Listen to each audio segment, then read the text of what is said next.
In this tutorial, I'll show you how to organize pages in Confluence Cloud. By the end of this video, you'll know how to structure your content so it's easy to navigate and simple for your team to find important information. Start by organizing your content with parent and child pages. Create a main page for your project or topic, then add related pages beneath it, such as meeting notes, documentation, or project plans. If you need to reorganize later, simply drag and drop pages in the sidebar to change their position or parent page. If your Confluence site supports folders, click Create and choose Folder to group related pages before publishing them. This helps keep your workspace organized while you're still preparing content. To make searching easier, add labels to your pages.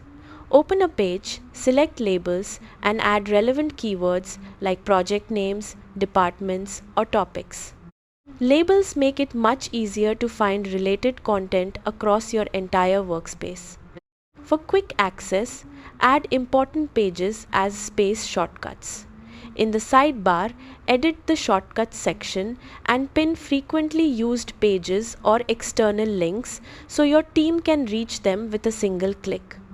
You can also insert the Children Display macro on a parent page by typing Children Display. This automatically lists all child pages, making navigation much easier as your documentation grows.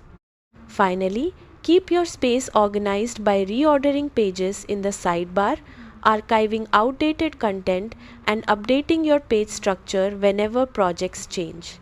That's how to organize pages in Confluence Cloud. Thanks for watching, and I'll see you in the next tutorial.